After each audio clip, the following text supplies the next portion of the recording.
Bien, bonjour à tous. C'est un grand plaisir d'être parmi vous aujourd'hui, de représenter la SFETD en tant que président, de représenter aussi Christine Berlemont, infirmière référente douleur et membre du bureau de la SFETD, que je représente aujourd'hui ici. Alors la SFETD, on est très honoré, très content d'être ici, parce que je dirais depuis 2 ans, on a essayé de façon importante, de façon marquée, de resserrer les liens avec le SCNRD. Pour nous, il était important que les liens soient resserrés, que nous travaillions ensemble. Tout ce qui concourt, je dirais, à la prise en charge de la douleur, à son amélioration, est pour nous majeur et pour nous important. Et il faut, dans ce petit monde de la douleur, plutôt travailler ensemble que de façon parallèle, sans se rencontrer, sans se croiser. Et je crois qu'aujourd'hui, c'en est vraiment la preuve. Alors, en général, j'ai l'habitude ici de venir pour faire des cours en première année de médecine devant un public un peu plus turbulent. Aujourd'hui, mais vous pouvez aussi envoyer des avions, des boulettes, si vous le souhaitez, j'ai l'habitude. Alors, mais aujourd'hui, c'est une journée bien sûr sérieuse, une journée d'échange, une journée non pas descendante comme ces fameux cours de PACES qui ont été décrits dans un film récemment, mais une journée d'échange, tout l'inverse de ce que la mauvaise pédagogie médicale qui se développe en première année. Aujourd'hui, une journée d'échange, une journée justement pour promouvoir la connaissance de la douleur, la connaissance de cette médecine, la connaissance de la prise en charge des douleurs induites par les soins, la connaissance de tout ce qui fait aussi la pluriprofessionnalité, la pluridisciplinarité, ça c'est important, ces échanges autour du patient.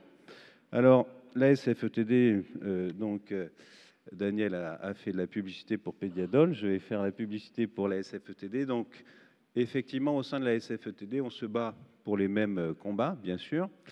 Quels sont nos combats actuels? Nos combats actuels, c'est par exemple faire reconnaître la médecine de la douleur comme une spécialité universitaire. Et là, cette année, on peut souligner une avancée majeure, c'est que la médecine de la douleur est devenue une discipline universitaire. Il y a maintenant ce qu'on appelle un CNU, un Conseil national des universités, qui reconnaît la médecine de la douleur comme une spécialité universitaire, pas encore médicale, donc avec des professeurs, donc des enseignants. Et je dirais, quand on parle par exemple d'épidémie d'opioïdes et de ce que peut-être les médecins ne feraient pas, le meilleur moyen d'améliorer la prise en charge de la douleur, c'est la formation, c'est des enseignants dédiés pour que cette formation soit bien faite. Et donc là, c'est une avancée. Deuxième avancée, on cherche toujours à améliorer la formation des professionnels. Donc on fait des universités pour les infirmières, des universités pour les psychologues, une pain school en décembre qui est ouverte à toutes les professions, cette année sur les douleurs neuropathiques à Strasbourg.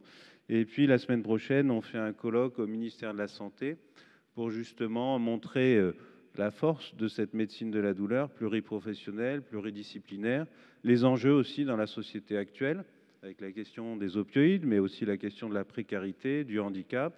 Une autre question qui se pointe, qui est celle du cannabis. On a vu les fils hier devant les coffee shops au Canada.